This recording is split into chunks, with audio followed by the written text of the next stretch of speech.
buenas noches, amigos de La Neta Noticias. ¿Cómo están? ¿Cómo estuvo su día hoy? ¿Qué tal la corrupción y la impunidad? ¿Qué tal el tráfico? ¿Qué tal la lluvia? ¿Qué tal los baches? ¿Qué tal las inundaciones, mis amigos del Valle de México? ¿Qué hubo con las alcantarillas? ¿Ya salió la vecina tóxica a aventarles la basura de su casa a su calle? ¿O qué hay de los estudiantes? ¿Ya salieron con más miedo que ayer? Porque hoy por hoy ir a estudiar es otro deporte de alto riesgo. O más bien desde antes, porque hay que ser bien netas. Ser estudiante en México desde hace varios años es estar en riesgo. Varios movimientos estudiantiles a lo largo de los años siempre han sido el objetivo de ciertos grupos de poder.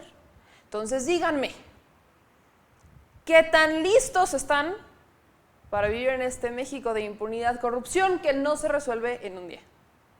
¿Bien? ¿Mal? Pues sea como sea que estamos, pues vamos a comenzar, señores.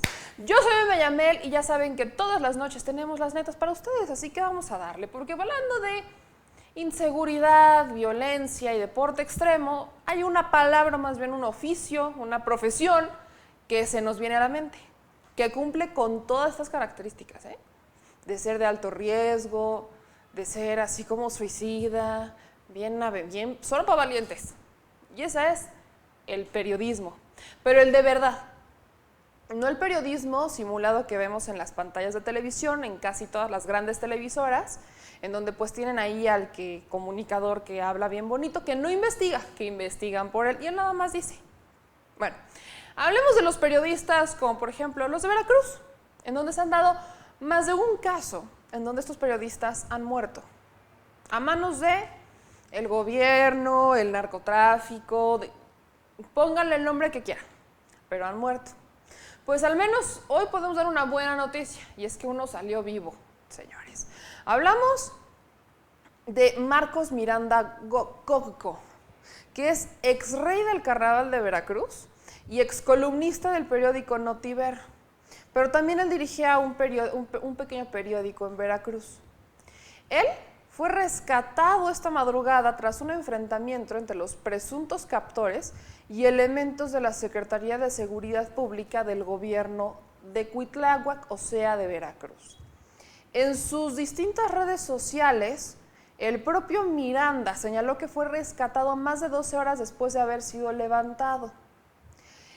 En una entrevista con otro medio de comunicación dijo que sus victimarios le dijeron que se trataba de una confusión y que el patrón ya había dado la orden de liberarlo y dejarlo vivo, o sea, él no era.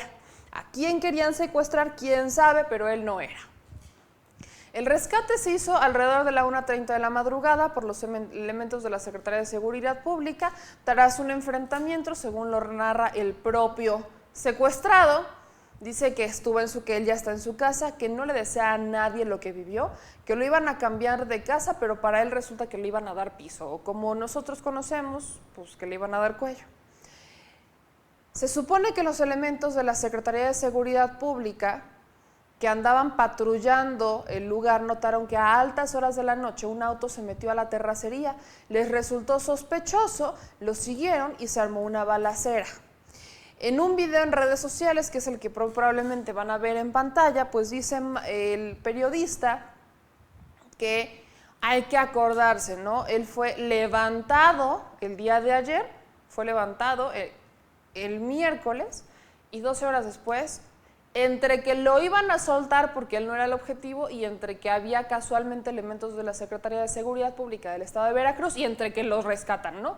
Como que fue una serie de actos pues bastante afortunados que deliberan con el rescate con vida del ex columnista, ex rey del Carnaval y reportero de Veracruz. El gobernador de Cuitláhuac, ¿qué dice? Pues que qué bueno, ¿no? Dice Cuitláhuac, nuestro querido gober de Veracruz, que, bueno, eso lo pone en su cuenta de Twitter, ¿no? Que se ha liberado al periodista Marcos Miranda, felicitó a los elementos de la Secretaría de Seguridad Pública, del C4, de la Marina, de la Sedena y de la Policía Federal, que actuaron de manera coordinada con los operativos y en la intervención. Pero, a ver, vamos por partes. Sí lo estaban buscando, porque sí hubo acciones que emprendió el gobierno de Veracruz para buscarlo, Pero hay que entender que el rescate de este periodista se dio más como accidental que planeado. Fue porque estaban los elementos de seguridad peinando la zona, estaban por ahí, y los elementos que secuestran al periodista lo iban a cambiar de casa, porque pues él no era a la persona que querían y lo iban a dejar en libertad, según narra el propio periodista. Y hoy por hoy, pues al menos está rescatado y con vida, ¿no? Es lo que podemos decir. Pero señores, no nada más es nuestro periodista de Veracruz, no nada más es Miranda. ¿Qué hay con la periodista de Tabasco? Que por supuesto no encuentran con vida. ¿Qué hay con los activistas?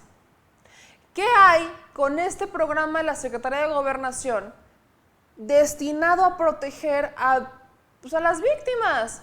Estos mecanismos de protección para periodistas y activistas. ¿Qué hay con ellos?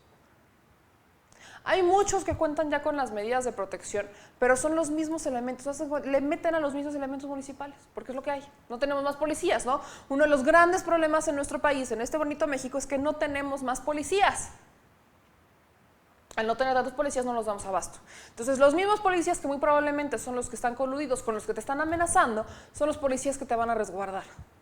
Si es que tienes la ventaja de tener una medida de protección. Porque para acceder a ella es bastante complicado. Es más fácil acceder a la Comisión Nacional de Derechos Humanos, con todo y con todo, que es la de Derechos Humanos, con todo y con todo, que en el sexenio de Calderón estaba como medio desaparecida. Es más fácil llegar a ella, diría Mana, es más fácil llegar al sol que a tu corazón. Es más fácil llegar con los de la comisión, que muy probablemente no hagan mucho, pero medio van a hacer algo, que ir con la medida de protección de la Secretaría de Gobernación. Si logras llegar al sol, ¿no?, te van a dar una medida de protección que va a incluir a estos bonitos policías. ¿Qué crees? Muy probablemente son los mismos que estén coludidos con los delincuentes que te están intentando matar. ¿Cuándo vamos a resolver el problema de los policías? Que no le compete al gobierno federal, le compete a cada uno de los gobiernos. En México, aunque usted no lo quiera creer, existe algo que se llama división de poderes. División de poderes. Está el poder ejecutivo, el poder legislativo, el poder judicial. Los periodistas, ¿no? Básicamente. Y a nivel local es lo mismo, ¿no? Cada quien tiene su propia fiscalía, sus juzgados, sus diputados locales, su gobernador, sus regidores y así. ¿Qué hay con la responsabilidad que le toca a cada uno de los gobiernos municipales y locales? Entre más chiquito es el municipio, más corrupción encuentra uno. Todo quieren que se los resuelva papá gobierno federal. Y papá gobierno federal está metido en un broncón porque tiene que ver también qué pasa con la política exterior, que por supuesto es tema de la semana, y si no es que es del mes, o mes y medio, tomando eso que ya nos faltan 39 días, ¿no?, con Donald Trump. Papá gobierno federal tiene sus propias obligaciones. ¿Dónde están las obligaciones de los municipales y de los federales? Y de los locales, los estatales. ¿Cuándo van a depurar a sus policías? ¿Cuándo van a poner a un buen secretario de Seguridad Pública Municipal? ¿Cuándo será? Dirían por ahí, ¿cuándo? Pregunta millonaria, sí, yo también me la hago. Y hablando de la división de poderes, hablando del poder judicial, pues hablemos de la Suprema Corte, ¿no? Nos gusta mucho hablar de la Suprema Corte acá, porque ¿qué creen? Así como que digan Suprema Corte de la Justicia, así esa parte de la justicia no me cuadra, no. Yo digo que es más como Suprema Corte de la Injusticia Nacional. Ya dejen de la nación, ¿no? Porque nación ya a veces, ¿habemos nación o no habemos nación? No sabemos, pero lo que sí hay es una Suprema Corte de la Injusticia de la Nación, que se la vuelve a aplicar Andrés Manuel López Obrador, es más, se la vuelve a aplicar a la austeridad, señores. Esta vez, ¿qué hicieron nuestros ministros? Pues nuestros ministros hace unos días rechazan la petición del INE, ¿no? Yasmín Esquivel, que es la nueva ministra, rechazan la petición del INE en la controversia constitucional que presentan por esta ley de los salarios, ¿no? De que no se quieren bajar el sueldo. Yasmín admitió a trámite la demanda interpuesta por el Banco de México que impugnó la reforma 15 de los 17 artículos que conforman la ley, pero negó suspender la aplicación de esta ley federal de remuneraciones de servicios de servidores públicos el abril pasado. La ministra rechaza esta petición del instituto y dice que de forma destacada se controvierten los artículos, da una serie de artículos, que si el primero, segundo párrafo, tercero, que si el sexto, que si el séptimo bis, que si el 12, que el último párrafo, que según bla, bla, bla. Y además de esas dos controversias, la ley reformada que establece que ningún servidor público puede ganar más que el presidente de la República, así como impugnada mediante 2 acciones de inconstitucional. Pero mientras tenemos a Yasmín Esquivel, que está negando suspender la aplicación de esta ley, ¿no? Pues hoy amanecemos con que dependiendo para quién sí suspende y para quién no, porque al menos los funcionarios del Instituto Federal de Telecomunicaciones van a poder mantener el mismo salario que mantenían el año pasado, que por supuesto es más que Andrés Manuel, ¿no? Entonces estamos en esta controversia en la que necesitamos meter el dinero en nuestras bolsitas, ¿no? Volver a hacernos ricos, que el costal de todos los mexicanos se vuelva a ser grande para poderlo dividir sabiamente y poder hacer esas compensaciones presupuestales que no se habían hecho o que se tuvieron que recortar por estos gastos que se tienen que cubrir. Pero mientras estamos en este ajuste, lo que me preocupa muy particularmente es que los funcionarios del Instituto Federal de Telecomunicaciones van a poder ganar más de lo que gana hoy el presidente. Según, no pueden rebasar el 40% de lo que gana el titular ejecutivo, pero lo van a rebasar, ¿no? O sea, pueden rebasar el 35%. Ya es algo. El 0.5 no sería nada, pero pueden rebasar el 35% de lo que gana el presidente hoy por hoy. Imagínense nada más en lo que estamos hablando. La primera sala, y aparte lo decidieron por mayoría de votos, dice que los funcionarios de este instituto van a poder mantener sus sueldos. Esta suspensión para que no se les aplique la Ley Federal de Remuneraciones a los servidores públicos. Y mientras tanto nosotros estamos esperando a ver a qué hora, pues obviamente tienen que regresar a periodo ordinario los diputados, para pues así hacer como viene el organigrama, no bien definir, bien bonito, cómo está distribuido el sueldo del presidente. Una vez que se tenga bien definido cuánto es el sueldo del presidente, por qué va a ganar Andrés Manuel nada más 108,000 pesos y es el tope de salarios más alto que van a recibir los funcionarios públicos, muy probablemente los ministros van a decir, ¿sabes qué? Es que no considero que sea justo que el presidente gane tan poquito. No está siendo justo, no está siendo justo conforme a la ley del trabajo. Por ende, hay que subirle el sueldo al presidente, para que entonces tengan ellos el pretexto perfecto para subirse todos los sueldos, ¿no? Es la dinámica que buscan manejar los ministros de la Suprema Corte y por ende todos los otros funcionarios que tenemos aquí en nuestra bonita patria mexicana.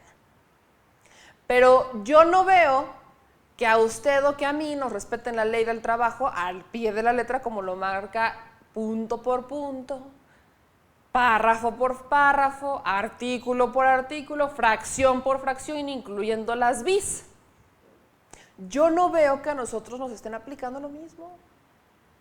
¿Cuántas veces he tenido que mentir para que no le descuenten el sueldo por haber faltado, por haberse enfermado y no tener para ir al doctor? ¿Cuántas veces no le han querido contar la invalidación?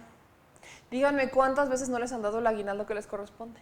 Es más, ¿cuántas veces les han dado la liquidación que por ley les marca? Para empezar, ¿a cuántos les dan lo que les corresponde por ley de seguro? ¿A cuántos? ¿A usted? Díganme en los comentarios, ¿a ustedes se lo respetan la ley de trabajo?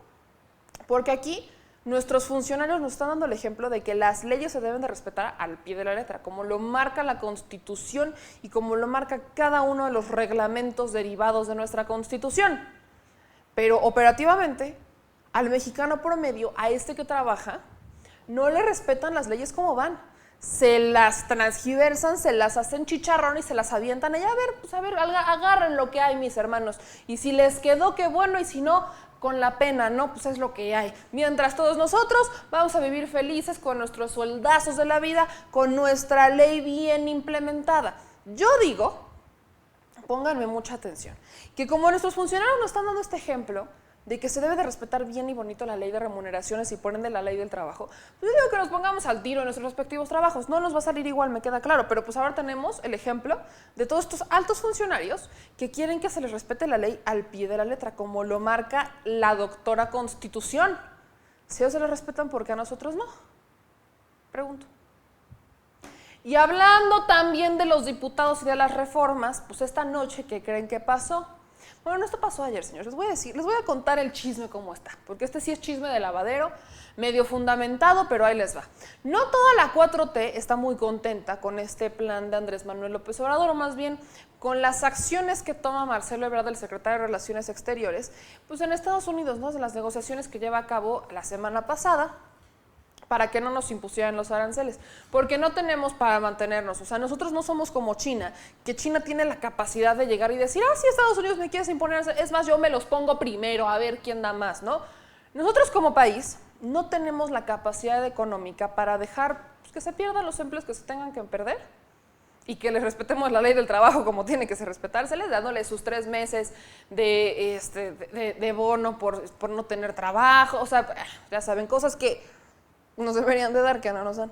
Pero bueno, mientras nosotros estamos aquí, ¿no? Luchando para que no nos impongan aranceles, porque hasta ahorita no tenemos otra opción más que seguir dependiendo de Estados Unidos, hasta que México decida activar cualquiera de sus otros 12 tratados comerciales con más de 49 países en todo el mundo, hasta que nosotros no lleguemos a eso, a tener bien fundamentado quién podría ser nuestro novio socio, o a empezar ahí a modificar cómo está distribuido nuestros ingresos, porque nosotros le exportamos prácticamente el 80% de nuestro producto a Estados Unidos, es nuestro principal socio. Pues Muñoz Ledo, Porfirio Muñoz Ledo, se le fue encima a Marcelo Ebrard por considerar que lo que está haciendo o lo que hizo Marcelo Ebrard es traicionar a la historia de México.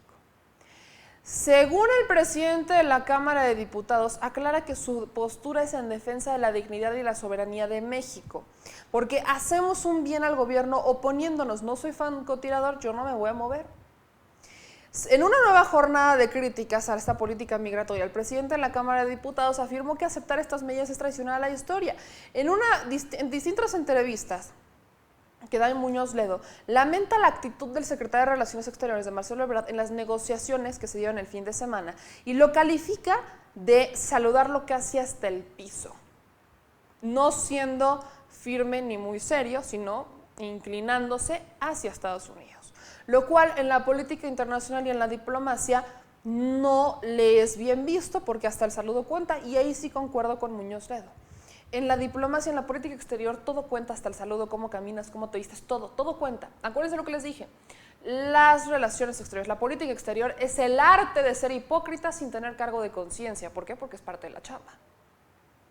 Prácticamente toda la política, pero principalmente en la diplomacia. ¿Por qué? Porque la política exterior no se relaciona con los ciudadanos, solo se relaciona con las altas esferas de poder, neoliberales en su inmensa mayoría, y capitalistas, casi todos. Entonces sí, lo que criticamos que se da aquí en México es algo que se debe de dar y se da todo el tiempo en la política exterior. Por eso, desde el cómo caminas, cómo te vistes, cómo hablas, cómo te peinas, con quién vas, con quién no vas, qué zapatos usas, qué no usas, es extremadamente superflua. A diferencia de la política nacional, que aquí entre más bonito lo veas vestido, dices, ay, no va a hacer nada. Nada más los ves y dices, no, hombre, no, me va a llegar a destruir todo, ¿no? ¿Para qué? Entre más bonitos, menos sabes usar los zapatos. Por eso la política exterior funciona por completo muy distinto. Entonces nuestros diplomáticos tienen que ver todo, ser tan hipócritas como les sea posible, porque tampoco hay victorias o derrotas absolutas, solo es por el momento. Entonces Muñoz Ledo dice que mantiene un profundo respeto y una profunda amistad con Andrés Manuel López Obrador, pero que no está de acuerdo con esta política.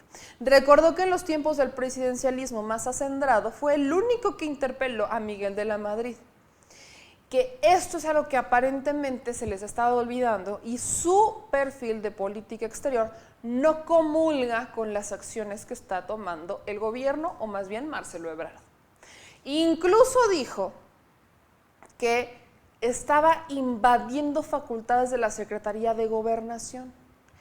Según Muñoz Ledo, estas atribuciones las ha absorbido la Secretaría de Relaciones Exteriores, que ayer dio órdenes al comisionado de Migración a las 5 de la tarde, violando la ley interna de satisfacer una demanda de Estados Unidos. La conexión entre lo económico y lo migratorio es obvia, nos están apretando las tuercas, no solo los aranceles, y yo agregaría, y todo con miras a una elección del 2020. Pero Muñoz Ledo tiene un plan, y su plan es una reforma constitucional. Vean lo que dice. Estoy proponiendo una reforma constitucional oportuna que fortalezca las medidas mexicanas en materia de migración, que es para mí el problema más grave que hoy confrontamos, la pérdida de nuestra soberanía y libertad para transitar sobre el territorio. Nos quieren convertir en un país enjaulado. Si se llega a aprobar la condición de tercer país seguro, esto significa que los que entran aquí ya no pueden salir. Es la parálisis del movimiento de las personas. Me voy a referir brevemente al tema. México ha tenido en todas sus constituciones, bajo distintas formas, la libre tránsito de las personas.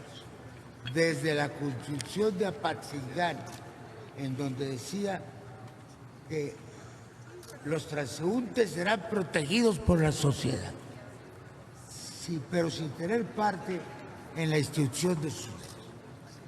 Incluso la Constitución de 17 amplió estos términos. Lo que nosotros estamos proponiendo es recoger lo mejor de las convenciones internacionales de las que México es parte y las que él mismo ha iniciado. Hay, desde luego, el texto más importante, que es el del Pacto de Derechos Civiles y Políticos, donde se dice que toda persona tiene derecho a salir libremente de cualquier país, incluso del sur. Como es un tema complejo, lo voy a simplificar. Nosotros tenemos una previsión de largo aliento, que es el artículo 10 el artículo 11 de la Constitución, donde hay algunas previsiones, pero no las suficientes. Nosotros estamos proponiendo... Y tiene un punto, señores, pero yo también quiero saber cuáles son las prioridades de nuestros diputados.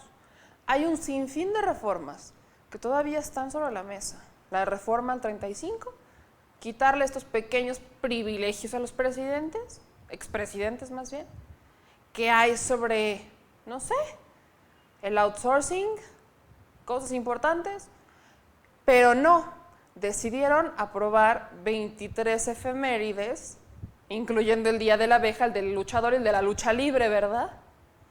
Qué bonito trabajan. Ojalá y estas reformas que hoy plantean los diputados las hagan realidad en su próxima sesión ordinaria. Porque, señores, nosotros los mexicanos estamos para exigirles que no se hagan flojos, no sean flojonazos, señores. Este México, ya es hora de que se pongan a trabajar. Antes de irnos, quiero que lamentemos, señores, porque efectivamente estamos lamentando pues tanto la muerte de la actriz Edith González como el de otro universitario en Tlalpan, de otra universidad privada. Señores, yo solo quiero hacer un pequeño momento de reflexión acá, porque nada es coincidencia en México, ni en ningún lado. El caso de Norberto Ronquillo despertó a la reina, a nuestra reina antisecuestros, Isabel Miranda de Wallace, que se fue a meter ya con la familia y ya está trabajando con ellos. Y bueno, señores, ahí tienen lo que es el caso de Hugo Alberto, ¿no? El falso caso Wallace y muchos otros, como el de los 43 de Ayotzinapa, ¿no? La licenciada que ganó premio en Derechos Humanos con Calderón, 10 en Derechos Humanos, también tuvo ese sexenio. Es sarcasmo, por si tenían dudas. Lamentamos también la muerte de otro joven en las mismas circunstancias y lamentamos que se haya reducido el presupuesto a la Fiscalía Antisecuestros. Pero lamentamos más que todos estos hechos se estén dando de una forma sistemática cuando presumimos que la banda Las Pelonas pues, dicen las autoridades que hasta desde el 2015, dice Isabel Miranda Wallace que desde hace 30 años. No sabemos a quién creerle, señores, pero una banda que no había operado durante tanto tiempo, hoy de la nada surge para secuestrar a jóvenes de escuelas privadas al sur de la Ciudad de México y surge para evidenciar que las autoridades están coludidas con este caso. Como les digo, nada es una coincidencia. No se me hace coherente que de la nada, hoy que sabemos que ahí hubo un recorte presupuestal a esta división de antisecuestros, surjan 2 secuestros que no habían surgido relacionados a esta banda desde hace varios años.